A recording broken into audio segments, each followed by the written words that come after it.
que llamo desde el oriente al ave y de tierra lejana al varón de mi consejo. Yo hablé y lo haré venir, lo he pensado y también lo haré.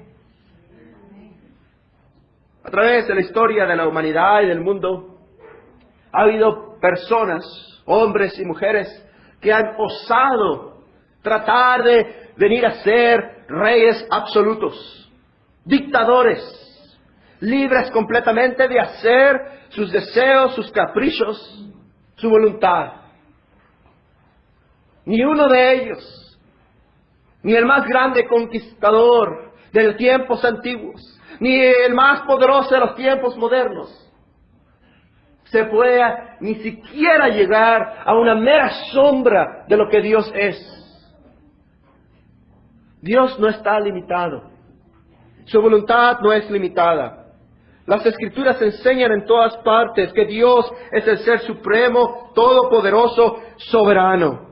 Escuchen dos testigos bíblicos, uno del Antiguo Testamento y otro del Nuevo. Uno de los reyes que Dios mismo dice que gobernó sobre toda la tierra, y que el que quería matado y el que quería dejado vivir, tuvo que decir esto después de que en su orgullo y vanidad se felicitó a sí mismo por lo que él había creado en su imperio. Ustedes conocen la historia de Nabucodonosor. Se felicitaba a sí mismo: mira lo que he hecho. ¿Acaso esta no es Nínive, la gran ciudad que yo he edificado? Y el imperio, él cubría toda la tierra conocida hasta entonces. Y Dios simplemente dijo una palabra, y ese hombre todopoderoso, en su propia opinión y en la opinión de otros hombres, estaba después masticando zacate. Cuando Dios le devolvió el entendimiento, dijo esto: todos los habitantes de la tierra son considerados como nada. Él hace según su voluntad en el ejército del cielo y en los habitantes de la tierra, y no hay quien detenga su mano y le diga: ¿qué haces? Eso lo dijo Nabucodonosor después de que Dios le devolvió el entendimiento. Escuchen al apóstol Pablo en 1 Timoteo 6:15, describiendo a Dios, le llama el bienaventurado y solo soberano, Rey de reyes, Señor de señores. Las Escrituras enseñan que Dios hace lo que Él quiere. Su soberanía está entonces caracterizada por todo su ser. Siempre que nos acercamos a estudiar de Dios, no solamente tenemos que venir en nuestras rodillas y postrados ante Él, suplicando su ayuda del Espíritu Santo, pero también tenemos que acordarnos que nosotros como criaturas finitas únicamente podemos verle a Él desde cierto aspecto. No podemos cubrir todo su ser, todos sus atributos, toda su naturaleza al mismo tiempo. Tenemos que estudiarlo paso por paso. Aun cuando venimos a la soberanía de Dios, estoy muy consciente que venimos a hablar solamente de algo de Él, no de todo lo que es Él. Por eso tenemos que acordarnos que su soberanía también está caracterizada por el resto de su ser. Por ejemplo, su soberanía está fundada en la sabiduría infinita de Dios. En Job 12:13 dice: con Dios está la sabiduría y el poder, suyo es el consejo y la inteligencia. Dios es soberano y su infinita sabiduría se aplica a su soberanía. También su soberanía es eterna. Efesios 3:11 dice: conforme al propósito eterno que hizo en Cristo Jesús nuestro Señor. La soberanía de Dios no está limitada ni al tiempo.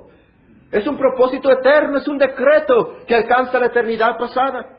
Está también caracterizada por ser universal, como ya leímos de Salmo 135, versículo 6. Todo lo que Jehová quiere lo hace en los cielos y en la tierra, en los mares y en los abismos. No hay ningún punto de la creación donde su soberanía no esté en control.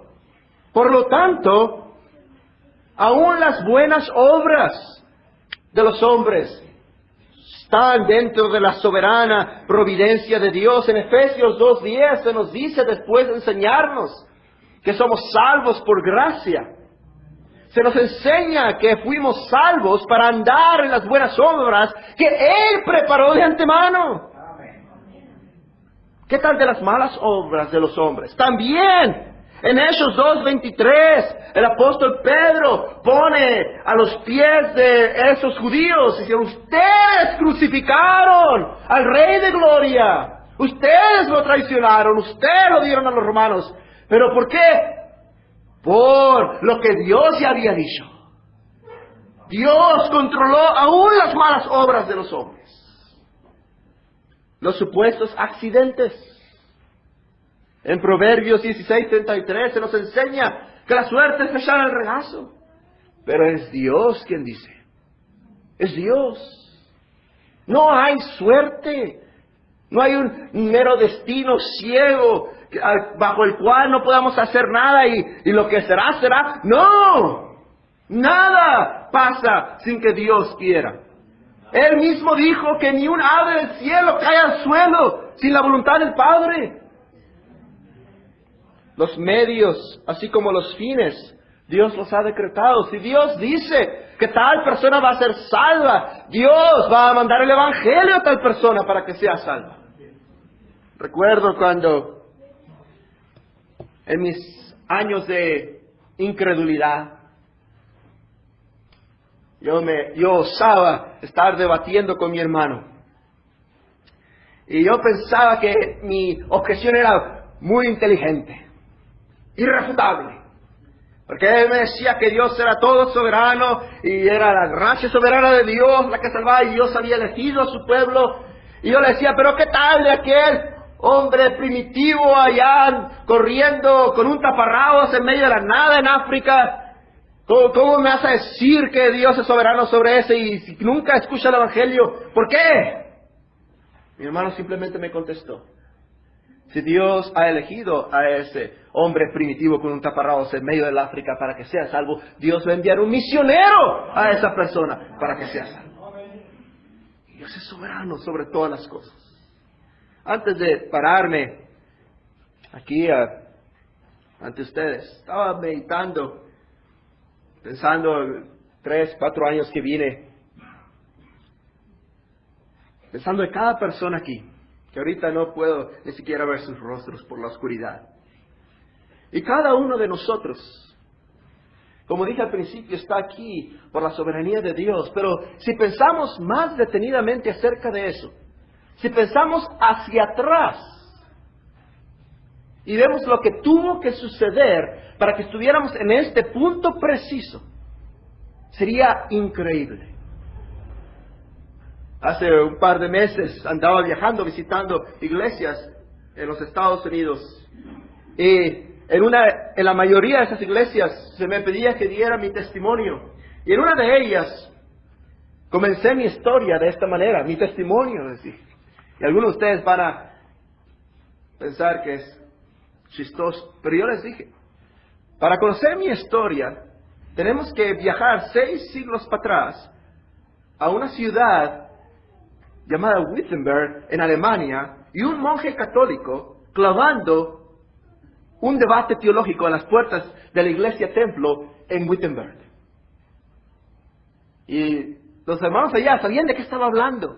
Estaba hablando del principio de la Reforma. ¿Y qué tiene que ver Francisco Orozco con eso? Con un monje alemán. Y ahorita estaba pensando: tengo que ir más atrás.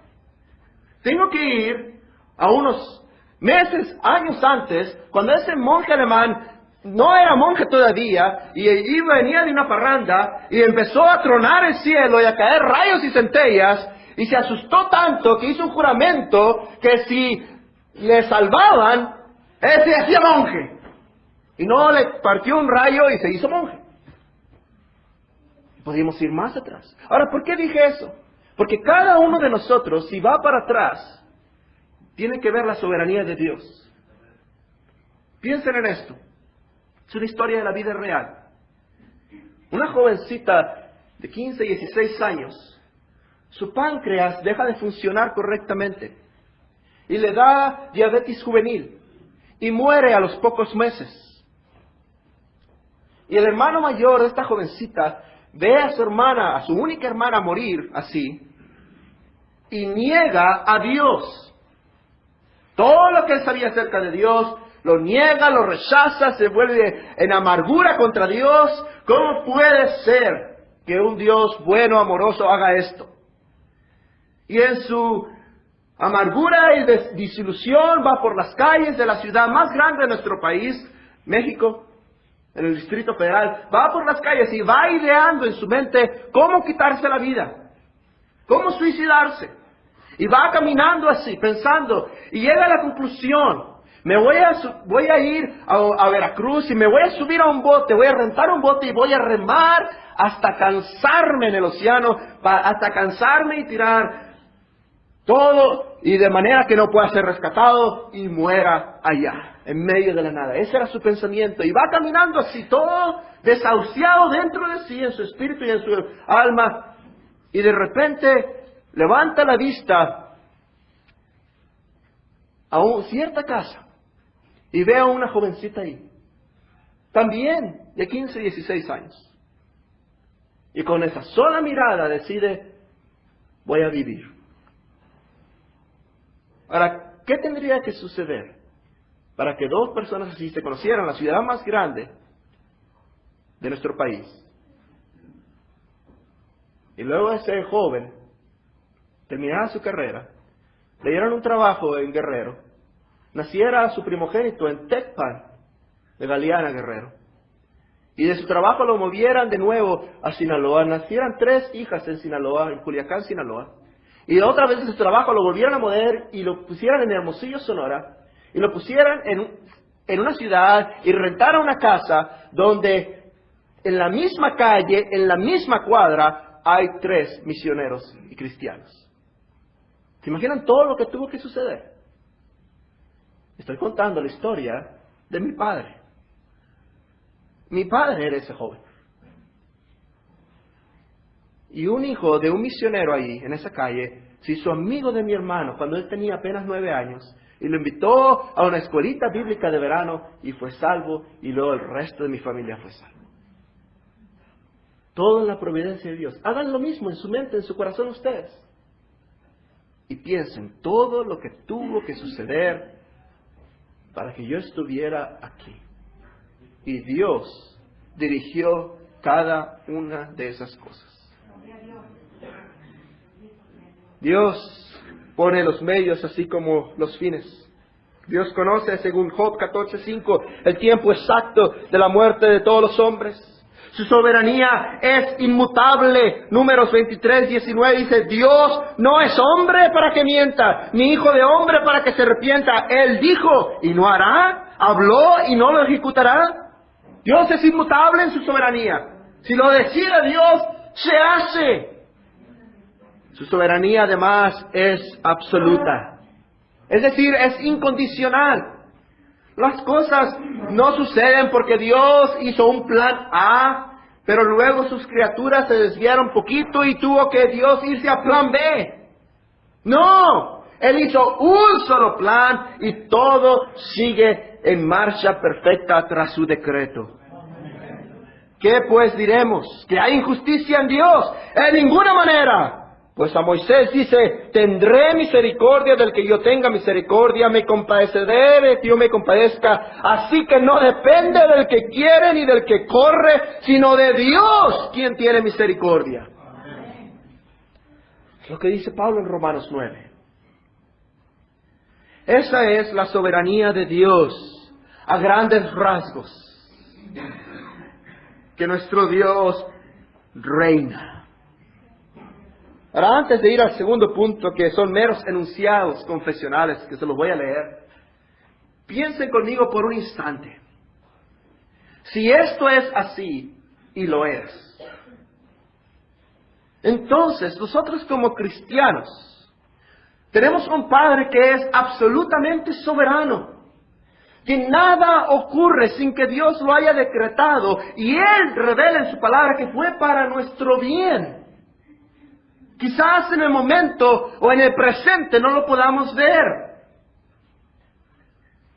Yo fui salvo, el último de mi familia. Tenía ya 18 años cuando Dios me salvó. Y en los 18 años que llevo en la cristiandad, solamente una vez he estado en el borde de la apostasía. En el borde que me imagino que muchos cristianos han llegado. En el desánimo tal, en la decepción tal, en la desilusión tal, que uno piensa dejar la fe. Para mí llegó esa ocasión cuando estaba todavía en seminario y mi hermano mayor me habla por teléfono y me informa que su hijo está enfermo de leucemia. Y 4 años tenía apenas su hijo. Cuando él me informa eso, no es ni siquiera mi hijo. Yo no estaba ni siquiera casado en ese entonces. No tenía familia mía. Pero yo sentí eso y pensé, ¿cómo puede ser? Y estaba en seminario, en 3er año de seminario. Tenía todos los libros que hablaban de la soberanía de Dios. El decreto de la predestinación ya lo había leído. Había leído a Sanchio y a Calvino y a Warfield y a Pink sobre todas estas cosas. Pero fue cuando mi hermano me dijo eso y pensé, no puede ser. Y llegué al mismo borde de la incredulidad.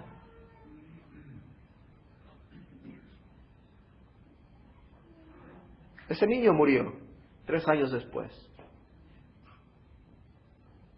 Mi hermano no abandonó la fe. Fue fortalecido en la fe. Pero no creo que ningún padre pueda, de este lado del cielo, aun siendo cristiano, decir, entiendo, comprendo, lo puedo ver. Yo creo que no podríamos. Ahora sí tengo una niña de 1 año y medio. Yo no podría entender. Tendría que decir, tengo que esperar. Tengo que esperar al día de gloria, al cielo, para poder entender. Ahorita no lo puedo ver, pero Dios es soberano. Y decir junto con Job, Jehová dio, Jehová quitó. Bendito sea el nombre de Jehová. Como cristianos, va a llegar el día. No soy profeta ni hijo de profeta, pero cuéntenlo bien. Va a llegar el día que ustedes que acaban de decir amén a esta verdad, Dios los va a aprobar. Dios les va a quitar el deseo de su corazón, la felicidad de sus ojos. Y va a decir Dios, ¿crees aún en mí? Dios va a aprobar tu fe. Como iglesia han pasado por pruebas. ¿Para qué? Para decir, Dios es soberano. No entendemos por qué esto pasó, pero pasó por su buena, santa, sapientísima voluntad. Y han tenido que pasar por estas terribles providencias, pruebas increíbles que destruirían iglesias, que mandarían familias a la apostasía, pero Dios los ha probado. ¿Por qué? Porque nuestro Dios es soberano. Entonces estén preparados para eso. Cristiano que no conoce, que no ha sido enseñado, que no ha leído su Biblia, pasan estas pruebas y tribulaciones y lo único que él puede hacer es resignarse. Las cosas pasan porque pasan. Sus oraciones no son fervientes ya. Su alabanza no es de corazón. La Biblia continúa allí juntando polvo. ¿Por qué? Porque él no conoce que su Dios es soberano. Pero nosotros que sí lo conocemos, es muy diferente. Y cuando pasen estas pruebas, ¿qué tenemos que hacer? Y así voy a terminar, cuando llegue al final. Tenemos que ir en alabanza a Dios y magnificar su nombre. Todo lo que Él quiso, Él hizo. Vean, quiero que escuchen en segundo lugar algunos enunciados confesionales. Ahora, no cito a menudo la confesión de fe, pero cuando pastores se dieron a escribir qué creía la Iglesia Bautista, creo que no se puede mejorar. Escuchen con atención cómo describieron a nuestro Dios. Estoy leyendo de la Segunda Confesión de Fe de Londres, la Bautista, se conoce como la 1689. Cuando hablan de Dios y la Santa Trinidad, escuchen cómo describen en el primer párrafo a nuestro Dios. El Señor nuestro Dios es un Dios único, vivo y verdadero, cuya subsistencia está en Él mismo y es de Él mismo, infinito en ser y perfección, cuya esencia no puede ser comprendida por nadie sino por Él mismo. Es espíritu purísimo, invisible, sin cuerpo, miembros o pasiones, el único que tiene inmortalidad y que habita en luz inaccesible, es inmutable, inmenso, eterno, incomprensible, todopoderoso, infinito en todos los sentidos, santísimo, el más sabio, el más libre, absoluto, que hace todas las cosas según el consejo de su inmutable y justísima voluntad para su propia gloria. Así describieron a nuestro Dios. Cuando pensemos de nuestro Dios, así debemos pensar de Él. Escuchen en el tercer capítulo, el primer párrafo que habla del decreto de Dios.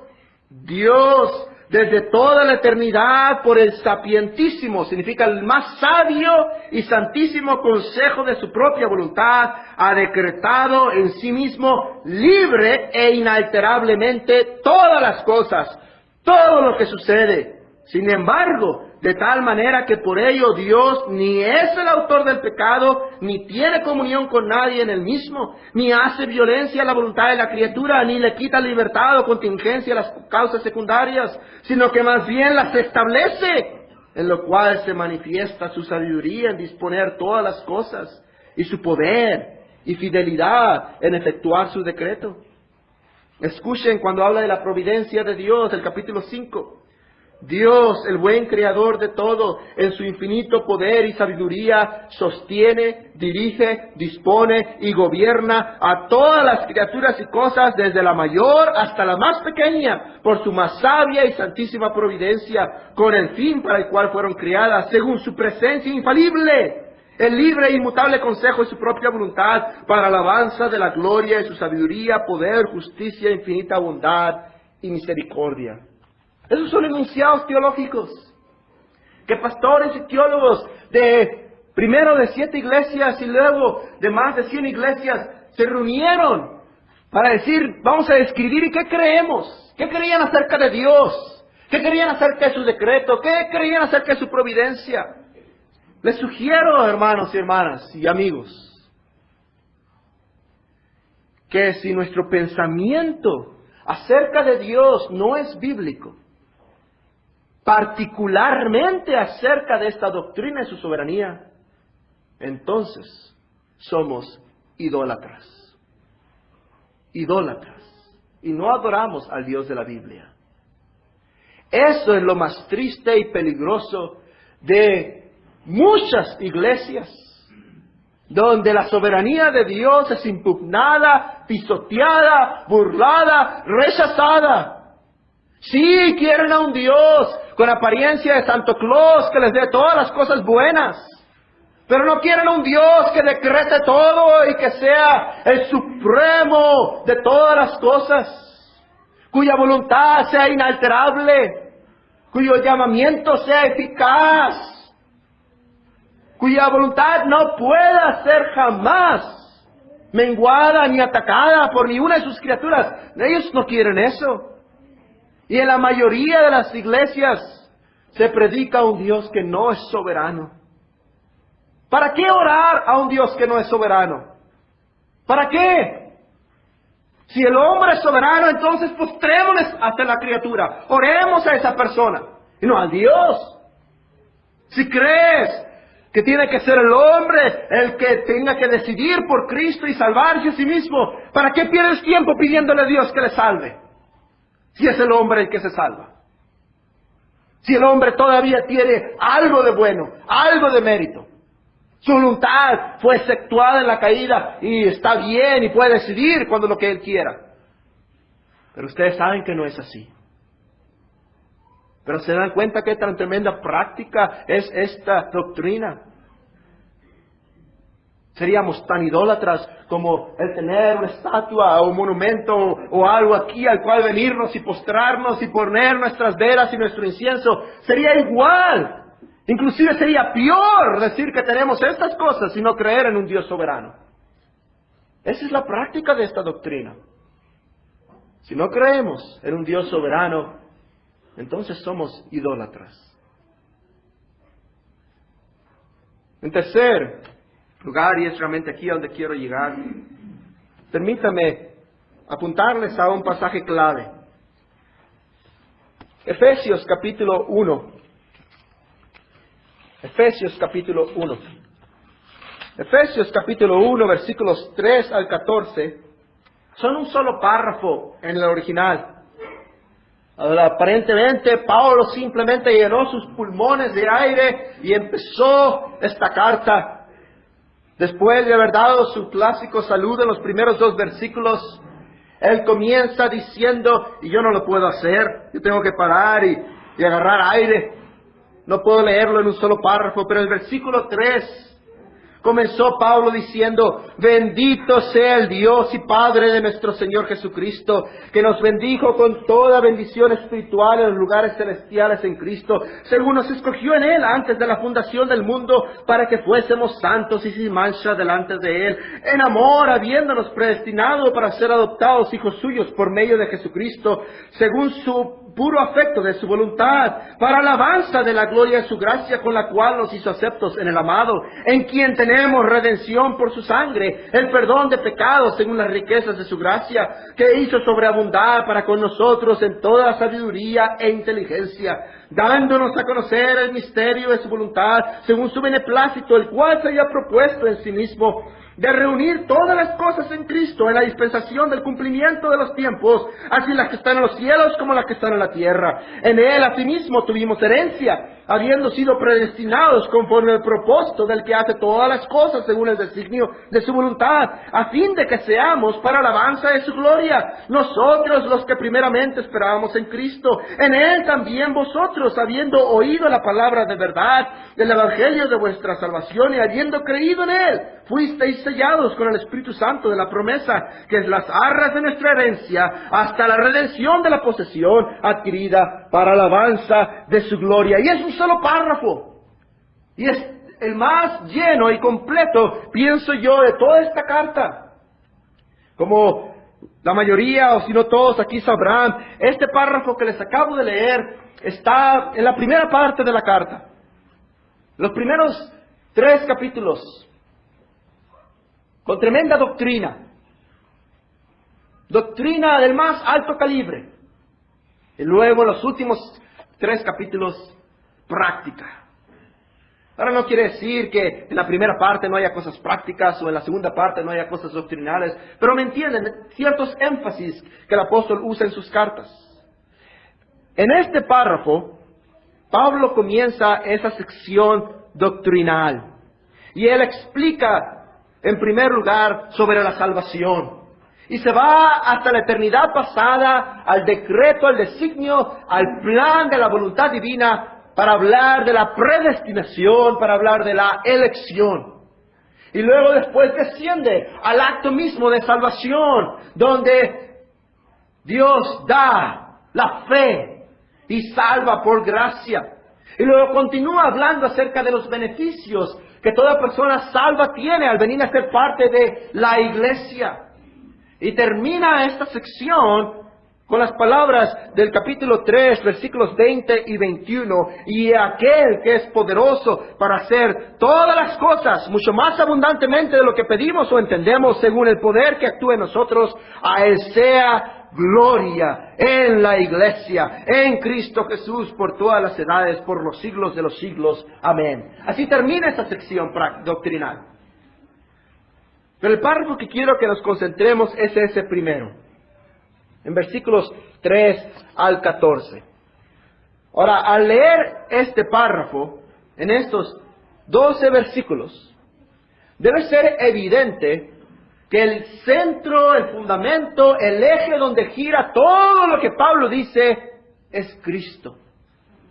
10 veces, conté yo, quizás me equivoco, pero 10 veces conté yo, ocurre la frase en Cristo o sus paralelos, en Él o con Él o en Cristo. 10 veces en estos 12 versículos. Y todo lo que es el decreto divino, en particular la predestinación para salvación, es en Cristo. Es el centro de todo. Al considerar la soberanía de Dios, tenemos que acordarnos de eso. Es Cristo. Ahora bien, si vamos a través de este párrafo, también podríamos notar los diversos verbos que el apóstol usa para enfatizar la soberanía de Dios en la salvación y constitución de la iglesia. Por ejemplo, en el versículo 3 dice que nos bendijo. Dios nos bendijo. No nos bendijimos a nosotros mismos. Dios nos bendijo. El versículo 4 dice, según nos escogió. Dios nos escogió. Versículo 5, habiéndonos predestinado. Él nos predestinó. Versículo 6, nos hizo aceptos. Versículo 8, hizo sobreabundar. Versículo 9, dándonos a conocer. Versículo 11, habiendo sido predestinados. Versículo 13, fuisteis sellados. Y ver cada uno de esos verbos en sus contextos sería de mucha iluminación para entender la soberanía de Dios, particularmente la gracia soberana de Dios. También podríamos notar 4 frases enteras que enfatizan la soberanía de Dios. Por ejemplo, en el versículo 4 dice, según nos escogió en Él antes de la fundación del mundo. La elección no puede quedar más clara ni más soberana que eso. O el versículo 5, en amor habiéndonos predestinados para ser adoptados hijos suyos por medio de Jesucristo, según el puro afecto de su voluntad. O el versículo 9, dándonos a conocer el misterio de su voluntad según su beneplácito, que Él se había propuesto en sí mismo.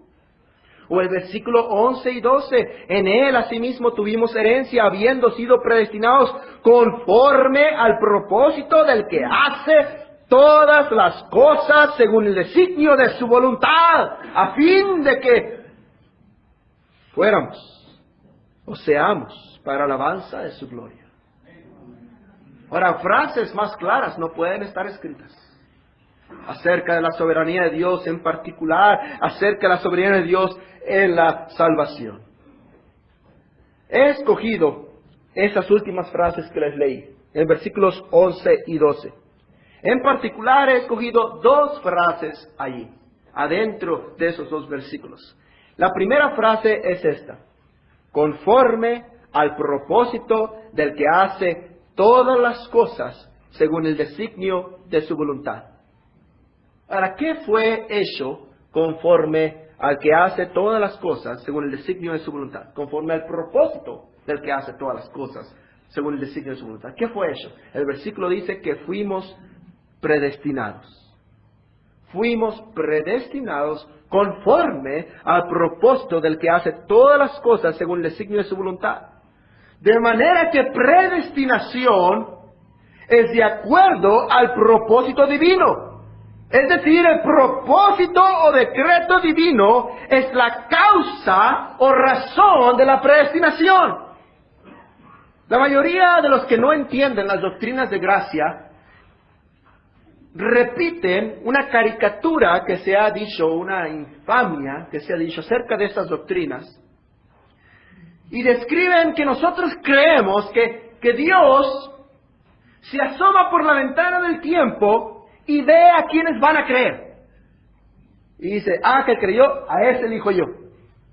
A ese eligió a mi hijo como salvador personal, a ese elijo yo también. Es una caricatura de la predestinación. La Biblia dice que la predestinación es conforme al propósito del que hace todas las cosas según el designio de su voluntad. Es decir, la predestinación es de acuerdo, sigue al decreto. Es el decreto primero, el propósito es primero. No dice que la predestinación sea conforme a la decisión del creyente. ¿No dice eso la Biblia o sí? No. No hay desacuerdo entre el plan divino, el decreto divino que es eterno, y la predestinación. No es que Dios haya elegido enviar a su Hijo a morir sin ningún plan o decreto previo y a ver quién de mis criaturas se deciden por Él. No es así. Dios decretó de antemano. No hay mérito o condición humana en la predestinación.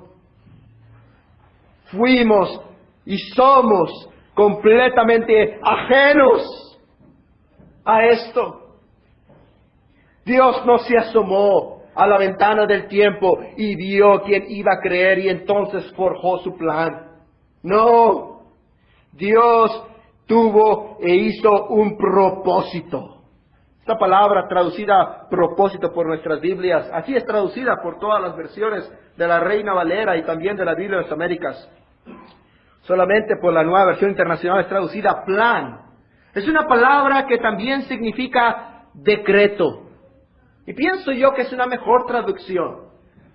Si comparamos cómo Pablo usa esta palabra, la palabra decreto es más cercana al original. Romanos 8:28, un conocido versículo. Sabemos que los que aman a Dios, todas las cosas les ayudan a bien, esto es, a los que conforme a su propósito son llamados. Conforme al decreto de Dios son llamados. O Efesios 3:11. Conforme al propósito eterno que hizo en Cristo Jesús nuestro Señor. Conforme al decreto eterno que hizo en Cristo Jesús nuestro Señor. O también 2 Timoteo 1:9. Quien nos salvó y amó con llamamiento santo, no conforme a nuestras obras, sino según el propósito suyo, según su decreto. Eso es lo que significa mejor este término traducido propósito. Es el decreto divino. Pero no es solo un uso paulino en otras partes, sino que también es explícito según nuestro texto. Noten lo que dice el texto. Conforme al propósito del que hace todas las cosas según el designio de su voluntad. Si leen la frase pueden notar que conforme al propósito es paralelo y explicado a la frase según el designio de su voluntad. Pablo nos invita a ver, este es el propósito divino. Y el propósito divino es según el designio de la voluntad de Dios. Este es el plan, este es el decreto. Y el decreto sigue a lo que Dios decide en su voluntad. ¿Cómo es Dios descrito en esta frase? Según el propósito, noten la frase del que hace todas las cosas. Él es el que hace, Él lleva a cabo, Él actúa, Él obra, Él efectúa, guía, administra y forma activamente y siempre todas las cosas. Dios, en términos filosóficos le llaman la primera causa. No me gusta esta frase, pero es verdad. Esta es la primera causa. Y la última. Dios actúa en todas las cosas, efectúa, guía, administra y forma activamente siempre todas las cosas. ¿Qué cosas? Algunos llegan a esta frase, a este versículo aquí en Efesios 11 y piensan que las cosas aquí referidas por Pablo tienen que ser las cosas que tienen que ver con la salvación. Ahora, eso es verdad, pero no es lo que dice el texto. Dice todas las cosas. Y el versículo 11 sigue al versículo 10. Y el versículo 10 ¿qué dice? De reunir todas las cosas en Cristo en la dispensación de cumplimiento de los tiempos, así las que están en los cielos como las que están en la tierra. ¿Qué cosas quedan exceptuadas? Ni una queda exceptuada. Dios es el que hace todas las cosas. Ahora, ¿qué exactamente es ese decreto, este propósito? Pablo dice que es el designio de su voluntad. Y la palabra designio y la palabra voluntad son casi sinónimas. La primera, sin embargo, denota la acción de la segunda. Es decir, es el designio de la voluntad. La voluntad de Dios tomó cierto consejo y decisión o deseo divino y Dios lo diseñó que se llevara a cabo. Hizo el decreto, forjó el decreto. Dios designó según su santa voluntad. Y esto es verdad, aunque la mente finita del hombre no la pueda comprender. Aquí es donde tropieza nuestra mente. Inclusive cristianos tropiezan aquí. Esta es la piedra de tropiezo para la gran mayoría. Como que Dios diseñó todo según su voluntad. Y las cosas malas, y el pecado, y la caída, y los abortos, y el holocausto, y las guerras, y los asesinatos, y las violaciones, y todo eso. Y tropieza la mente humana, porque no lo puede comprender nuestra mente finita. Y una completa teología, teodicia se llama, se ha diseñado para tratar de explicar esto. ¿Recuerdan las palabras de Pablo? ¿Quién eres tú, oh hombre, para alegar con tu Creador? Esa fue la respuesta final de Pablo.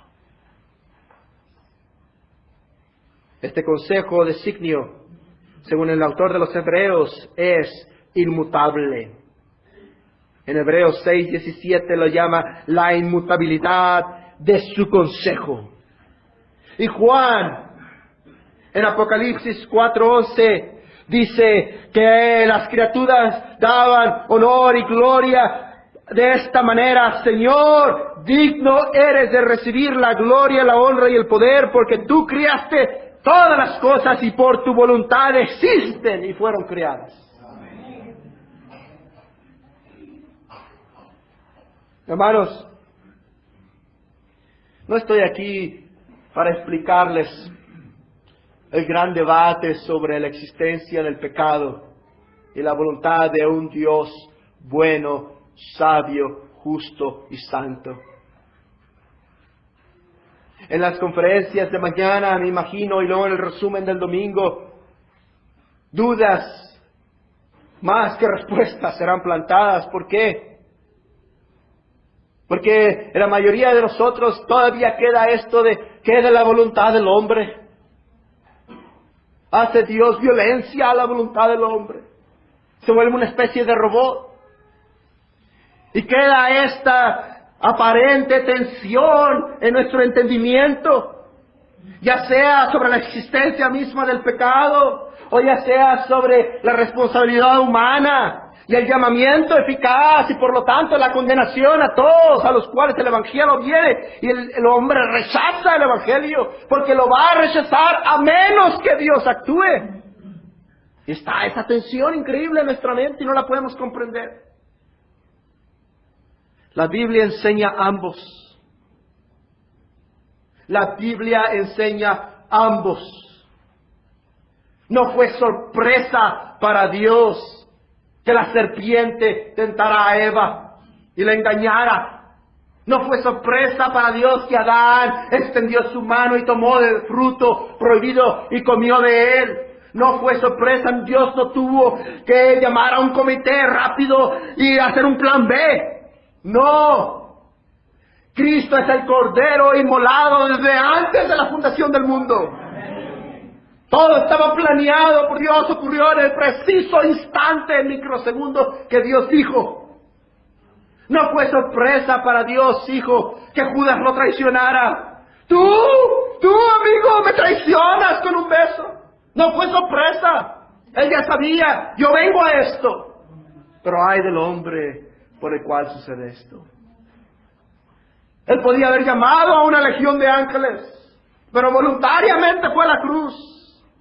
Y la culpa fue de los judíos. Y Poncio Pilato pudo lavarse las manos en cloro, pero jamás se pudo limpiar de la sangre, porque Él lo entregó. Pero Cristo fue voluntariamente, porque vino a hacer no su propia voluntad, pero la voluntad del Padre. Y subió a la cruz. Y es el crimen más grande de jamás de los jamases. Dios lo decretó. Dios dio a su Hijo y el Hijo se dio a sí mismo por la iglesia. Dios lo hizo. Ambas verdades son enseñadas en la Biblia. Por lo tanto, mantén ambas verdades. No niegues la responsabilidad del hombre. y te vuelvas hipercalvinista. No la niegues. ¿Por qué? Porque el hipercalvinismo mata. Pero tampoco niegues la soberanía de Dios, te vuelvas arminiano. Porque el arminianismo también mata. ¿Acaso nuestro país no es lo que es por causa de ambos errores?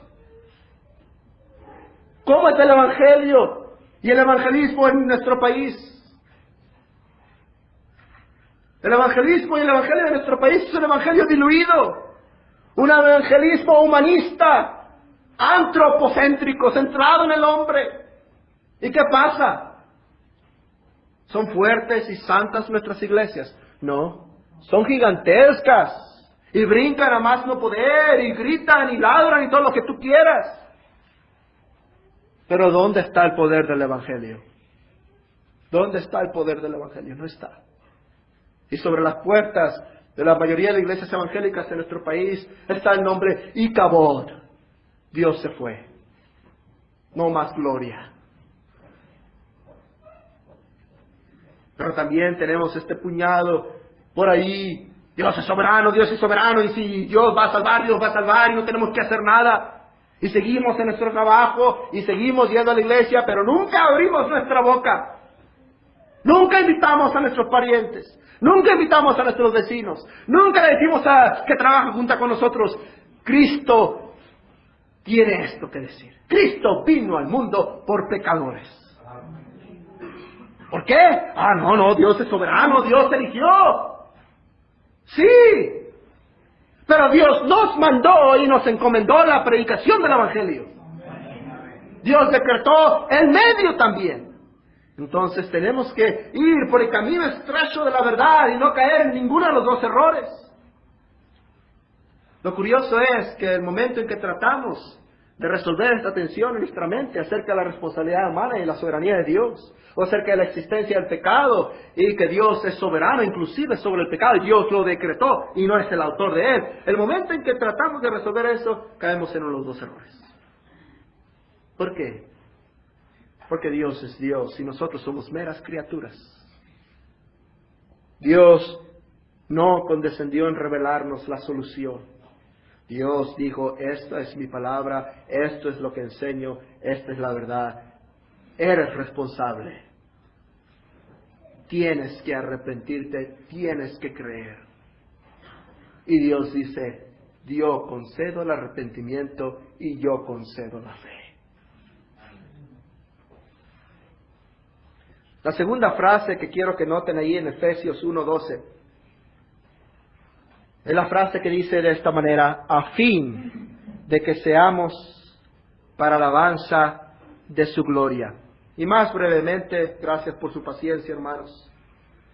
El propósito final del decreto divino, el propósito por el cual fuimos elegidos y predestinados. Escúchenme bien, porque se van a sorprender. No es para que vayamos al cielo y escapemos al infierno. Tampoco es para que gocemos de los privilegios de la membresía en la iglesia de Cristo. Tampoco es para que sepamos todos los misterios de la doctrina bíblica y estemos en los lugares celestiales. Tampoco es eso. Todos esos son efectos secundarios y beneficios colaterales del propósito final del decreto divino, que es la alabanza de su gloria. La alabanza de su gloria, ese es el final. Ese es el propósito final. La expresión de adoración de la gloria divina, o como pudiéramos decir, la gloriosa alabanza de Dios. Y en el contexto de nuestro texto, sí, de judíos creyentes y luego de gentiles creyentes y también de ángeles escogidos, y al final de todo el universo creado, es la adoración de Dios. Dios designó según su voluntad para que le adoremos, para que magnifiquemos su gloria y grandeza. Y no nos debe sorprender esto, porque así comenzó Pablo este párrafo. El versículo 3 dice así: bendito sea el Dios y Padre de nuestro Señor Jesucristo. Así empezó este párrafo. En el versículo 6 dice, para alabanza de la gloria de su gracia. De manera que al concluir este estudio breve de la soberanía de Dios, que Él nos predestinó según el puro afecto de su voluntad, que el perdón de nuestros pecados es según las riquezas de su gracia, y que Él nos dio a conocer el designio de su voluntad según su beneplácito, el que hace todas las cosas según el designio de su voluntad, es que debemos adorar a un Dios soberano. La doctrina de la soberanía de Dios no debe ser motivo de debate. No debe ser, mucho menos, motivos de pararnos el cuello de que sabemos doctrina. La doctrina de la soberanía de Dios debe doblar nuestras rodillas. Debe quebrarnos nuestra cerviz, hacernos inclinar el rostro y como el publicano arrepentido, suplicar por la misericordia de Dios. Antes, cuando recién andaba en este camino, yo era muy apto de entrar en debates y discusiones. Luego sacar la espada del debate y ir tras los arminianos. ¿Saben cuándo tu amigo cristiano arminiano va a reconocer esta doctrina? Cuando te vea adorar a Dios como conviene. Ese día. Jamás nos vamos a convencer con nuestras exégesis del texto o con los muchos folletos y libros. Pero cuando oiga cantar a la iglesia la soberanía y alabar a Dios soberano, Rey de reyes y Señor de señores, cuando te vea con contentamiento en el funeral de tu hija, ese día va a creer, Dios es soberano. Creo que no hay mejor conclusión que ir con el apóstol Pablo a Romanos 11, 32 a 36, perdón. Oh, profundidad de las riquezas, de la sabiduría y del conocimiento de Dios. Cuán insondables son sus juicios e inescrutables sus caminos. ¿Quién entendió la mente del Señor? ¿Quién fue su consejero? ¿Quién le dio el primero para que le fuese recompensado? Porque de Él, y por Él, y para Él son todas las cosas. A Él sea la gloria por los siglos. Amén. Y Pablo dijo eso al concluir en Romanos su tratado sobre la elección.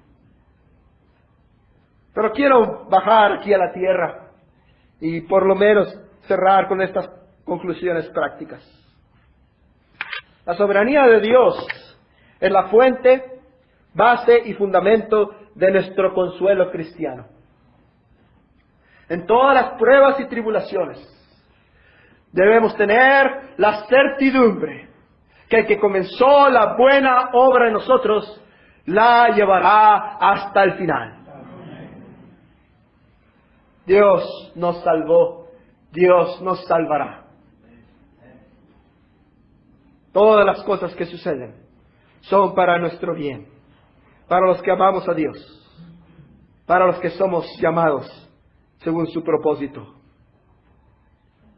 ¿Cuál mayormente entonces nuestra alabanza y adoración cristiana debe ser? Ay de nosotros, hermanos, si venimos a conocer estas doctrinas y no afectan nuestra alabanza y adoración. Si no podemos estar a tiempo a los servicios, si no podemos hacer a un lado el trabajo, la escuela y la familia, y venir a adorar a Dios soberano en su día.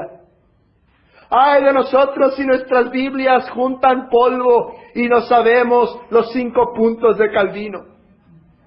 Si sabemos los 5 puntos de Calvino y no venimos a adorar a Dios, se van a volver un lastre que nos van a hundir al infierno. ¿Me escuchan bien? Esta doctrina debe ser práctica. Tienes que estar primero aquí tumbando las puertas. ¿Por qué? Porque vienes a adorar a un Dios soberano. Tu voz debe alzarse, tus pulmones llenarse y tu garganta emitir. Y tú dices, pero no sé cantar.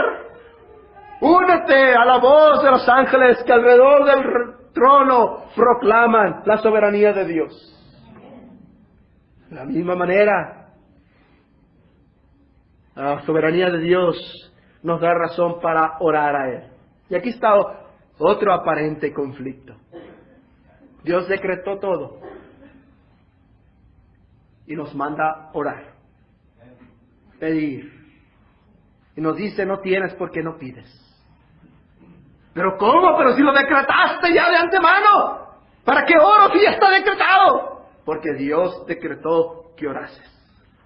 Por eso. Porque Él se complace en que sus hijos e hijas vengan a Él a través del Espíritu en el nombre de su Hijo y postrados pidamos al Señor. Vas a decir, pero si Dios decretó que mi hijo fuese salvo, entonces él va a ser salvo si oro o no oro. No, tienes que orar por él y tienes que criarlo en la disciplina y amonestación del Señor. Y tienes que usar la vara con amor y tienes que repetirle Juan 3:16 y enseñárselo de memoria. Porque esos son los medios que Dios puso para su salvación. La doctrina del profundo misterio de la predestinación debe tratarse con especial prudencia y cuidado, para que los hombres, al atender a la voluntad del Dios revelada en su palabra, a prestar obediencia a la misma, puedan, por la certeza de su llamamiento eficaz, estar seguros de su elección eterna. De este modo, esta doctrina proporcionará motivo de alabanza, reverencia y admiración de Dios, y de humildad, diligencia y abundante consuelo a todos los que sinceramente obedecen el Evangelio. Oremos al Señor. Padre, te damos gracias por tu palabra y te suplico perdón, porque mis palabras jamás podrían hacer justicia a tu gloriosa naturaleza, tu glorioso ser. Pero te suplicamos que sea tu palabra la que actúe en nuestros corazones y mentes. Te pedimos, Señor, por los que están aquí y aún no te conocen, y su voluntad caída se revela contra esto. Te rogamos, Señor, que quebrantes esa voluntad y los atraigas a ti mismo, y puedan ver lo que nosotros vemos. Antes éramos ciegos, pero ahora vemos, Señor. Abre sus ojos también, para que venidos aquí, caigan postrados y confiesen, en verdad, aquí está el Señor. Te lo suplicamos en tu nombre. Amén.